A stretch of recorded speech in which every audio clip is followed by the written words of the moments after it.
Hello friends, today we are going to continue chapter number 10, organs of government, lecture number 11. Friends, up to now in this chapter we have discussed about the very important part, that is about the organs of government. We discussed there are three organs of government, that is legislative, executive and judiciary. We discussed about all its important functioning, its interrelation with each other, how they control each other. We also discussed about the parliament of India, Lok Sabha and Rajya Sabha, the upper house and the lower house. We discussed about the functioning of parliament, how this Lok Sabha and Rajya Sabha functions. We discussed about the three types of bill, that is constitutional amendment bill, ordinary bill and money bill. How this money bill is discussed in the parliament and how it is passed, and how this bill becomes an act. We discussed that after the sign of the president, this proposal of law, which is known as the bill, that is becoming an act after the assent, after the approval of the president. We also discussed about the different executives.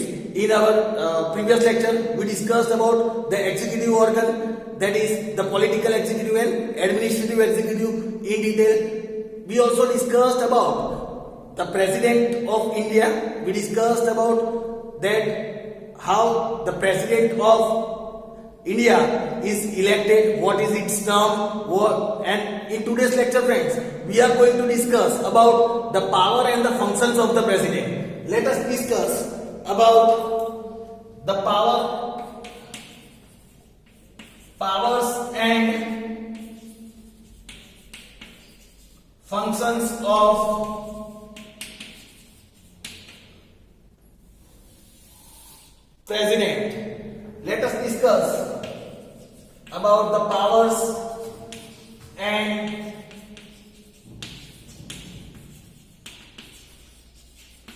functions of president.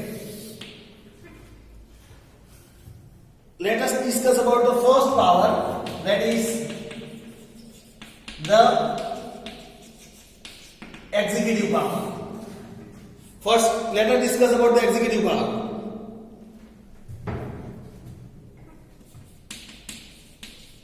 The president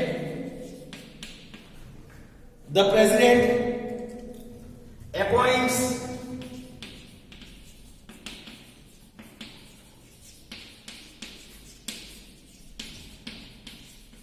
the leader of the party who has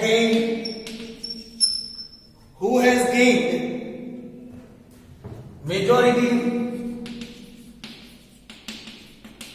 in the general elections,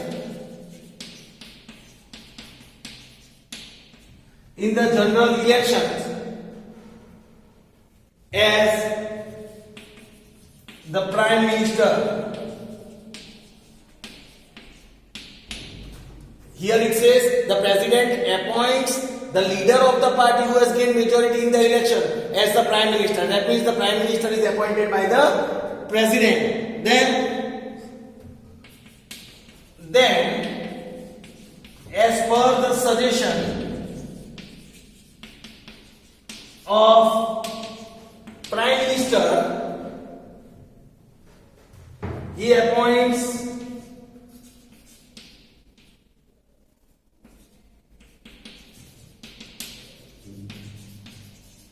the other ministers. He appoints the other ministers in the cabinet. He appoints the other minister in the cabinet of the prime minister.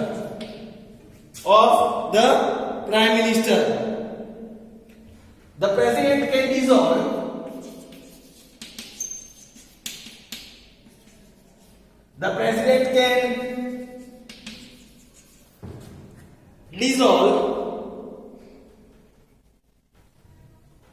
the cabinet. The president can dissolve the cabinet as long as the cabinet enjoys the support of the majority in the Lok Sabha, as long, okay, here it is said the president can dissolve, okay, sorry, it's not can, it's cannot, it is not can, it is cannot. The president cannot dissolve the cabinet unless there is majority. Here the president cannot dissolve the cabinet as long as the cabinet is having majority in the Lok Sabha. When this party is having majority in the Lok Sabha, president cannot dissolve this cabinet. Then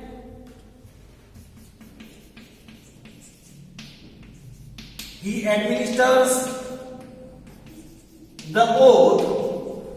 He administers the oath of secrecy and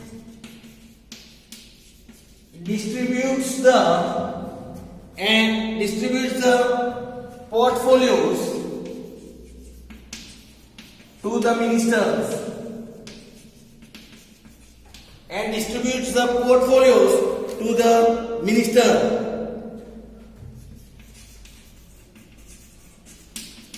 President is the head of the defense forces of the country. Friends, please mark this, that president is also considered as the head of all the defense forces of our country, whether it is the military, that is the army, whether it is the air force, or whether it is navy, all the three wings. Here president is considered the head of all that defense forces of our country. The president has the power to declare war. President has the power to declare war, cease the war, has the power to even cease the war or conclude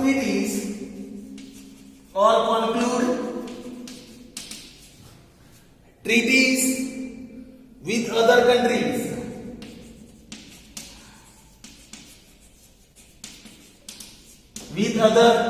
countries. He appoints the judges of Supreme Court and High Courts.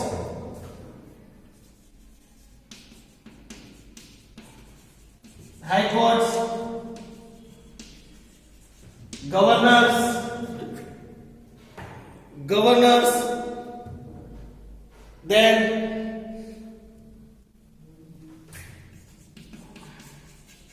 Attorney General,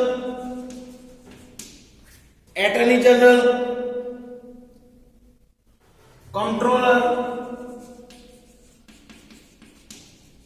and Auditor General.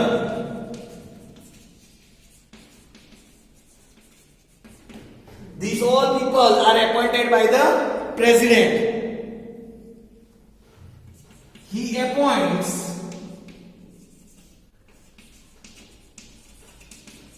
the head of the defense forces. He also appoints the head of the defense forces, chairman of Union Public Service Commission, Union Public Service Commission, Union Public Service Commission, that is UPSC, we can say UPSC, and administrative and ambassadors and ambassadors to various nations, and our ambassadors for various nations, they all are appointed by the president. This was the information about the executive power of the president. Now let us discuss about judicial power. Now second, that is the judicial power. Let us see the judicial power of the president. He can get pardon. He can get pardon or reduce the sentence of any convicted person or any convicted person, or can postpone its implementation, or can postpone its implementation, or can change the nature of punishment. Here he can get pardon, means किसी को भी माफी दे सकता है. अगर कोई किसी ने क्राइम किया है और वो प्रेसिडेंट से माफी मांगता है तो उसको माफी देने का पावर है. Getting pardon, reduce the sentence, he can reduce the sentence, means उसका जो भी तय किया हुआ, उसको जो पनिशमेंट दी गई है उसे रिड्यूस कर सकते हैं. He can postpone the implementation, right. अगर किसी को फांसी दी गई है तो जो तय किया हुआ दिन होता है उसको पोस्टपोन कर सकता है, वो पावर है. और can change the nature, also the punishment can be change. किसी को फांसी की सजा दी गई है तो उसको चेंज करके उम्र कैद की सजा में कन्वर्ट कर सकते हैं. Means it this all powers are in the hand of president. Now let us learn about the third, that is about legislative powers. Let us discuss about the legislative power. He summons both the houses of the parliament. He summons both the houses of the parliament and prorogues them. Then here it is said he can dissolve the Lok Sabha. He has the power to dissolve the Lok Sabha as well. A bill that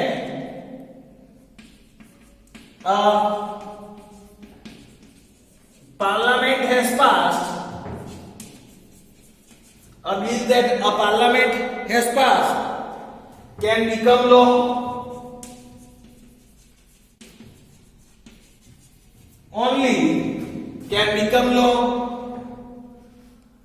only after the president's signature. That bill can become an act only after the approval of the president. The president can also return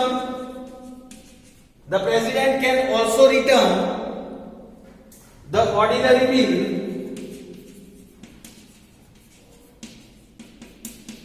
to the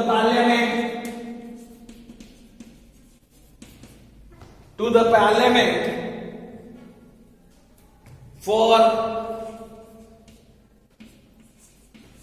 reconsideration. The president permits the annual budget. The president permits the annual budget to be laid in Lok Sabha. The president permits the annual budget that is to be laid in Lok Sabha. Now let us discuss about the emergency powers. Now let us discuss number 4, that is emergency powers. The emergencies, here it is said there are 3 types of emergency. Let us see one by one. First emergency, that is we can say national emergency.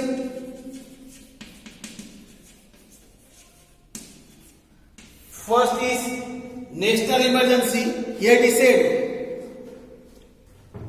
that if the president is satisfied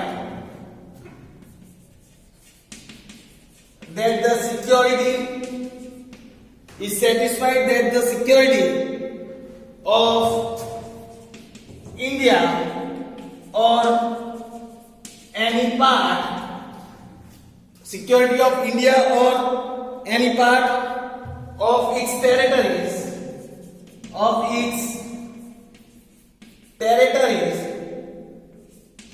is threatened by a war or external aggression or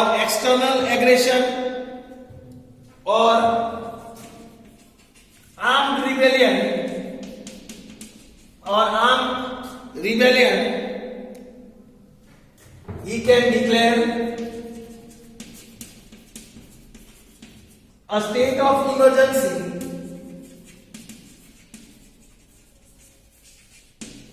He can declare a state of emergency for the whole of India or any of its parts.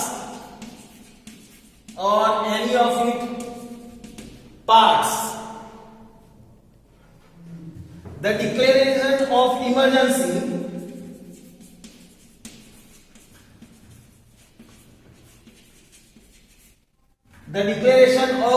emergency cannot be challenged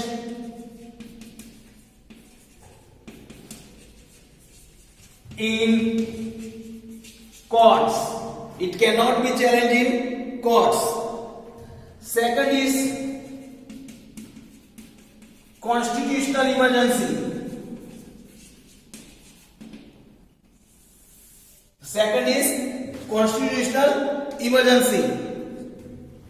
Based on the report of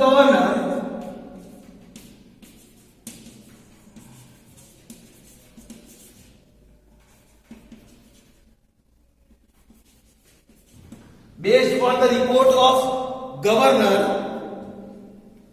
the president can declare constitutional emergency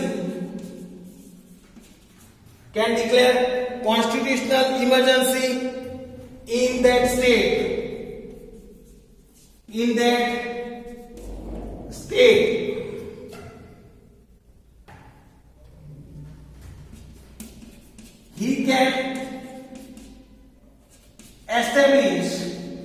He can establish president rule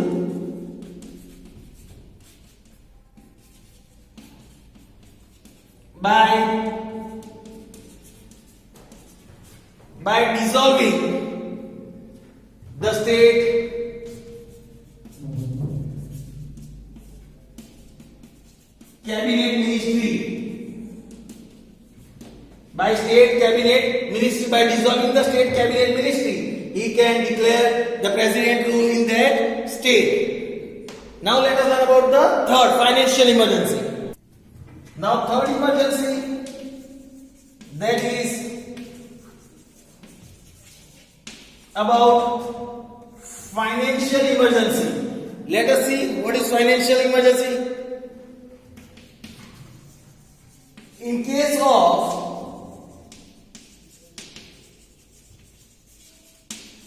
financial emergency, the president can reduce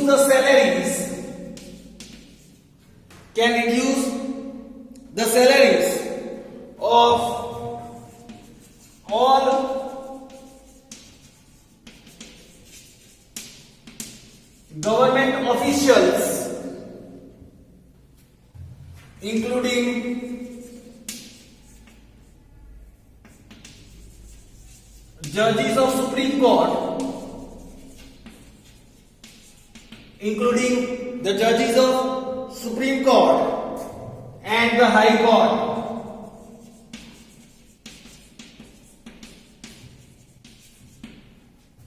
Financial emergency is kept when the president thinks that there is any financial issues for the country, and for that, to save money, the president can put the financial emergency in which it reduces the salary of all the government employees, government officials, including judges of Supreme Court and the High Court. Thus, the president holds a very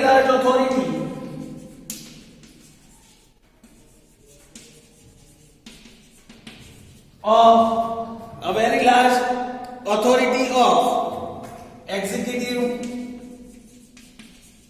and administrative powers.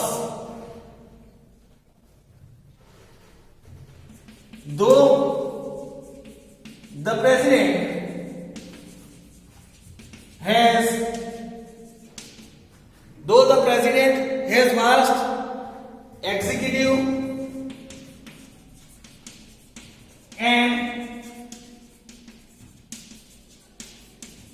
administrative powers,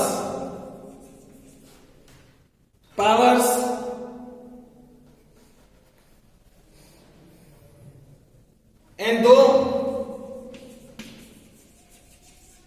all the administration and though can be considered in the hand of the president, in the hands of the president, and done on his name only. Yet in reality,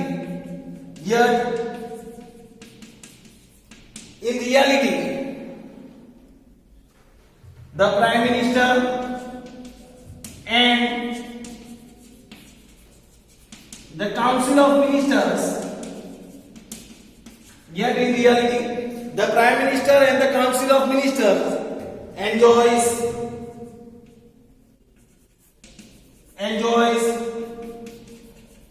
all these powers. Here it is said, in reality, the Prime Minister and the Council of Ministers, they enjoys all these powers. So friends, here was the important information about the power and functions of the President. Now let us learn about the process of impeachment. Now friends, let us discuss about the process of impeachment.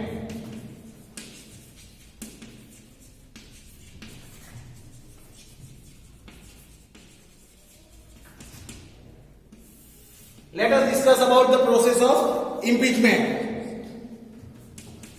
A special procedure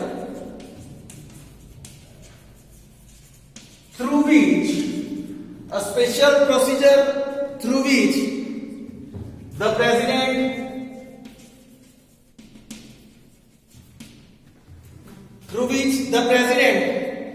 can be removed from his post before his term expires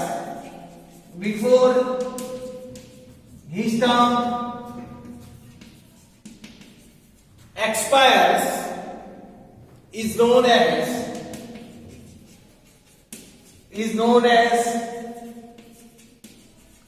impeachment. Friends, here it is said the procedure to remove the president from his post before the term of the president ends, and that procedure is known as the impeachment procedure.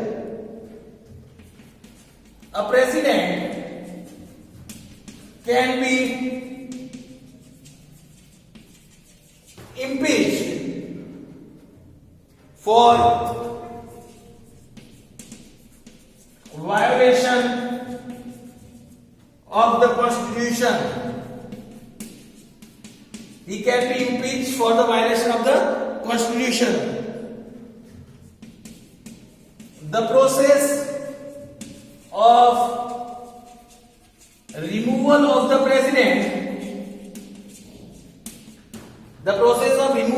president may start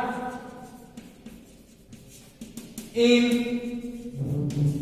any of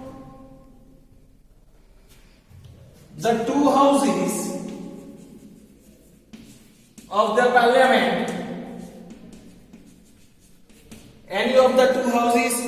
parliament. The house starts the process by putting the charges against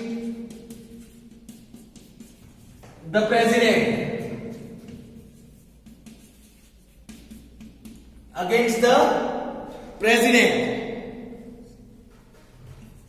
resolution to impeach the president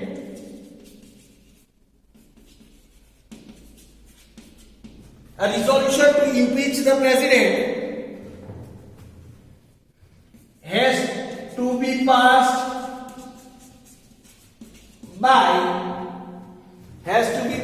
by two-third majority of total members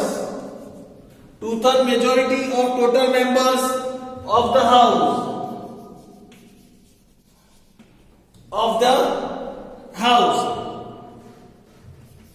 The resolution is then sent to the other house for investigating the charges being put.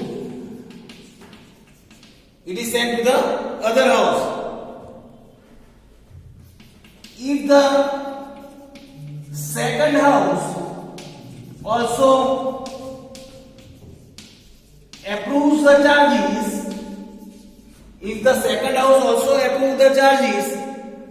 with two-third majority,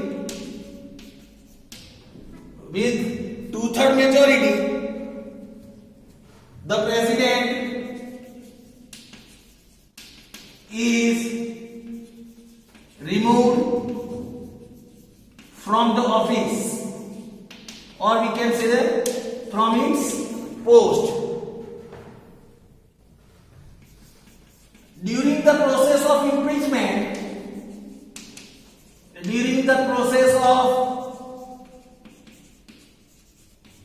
impeachment, the president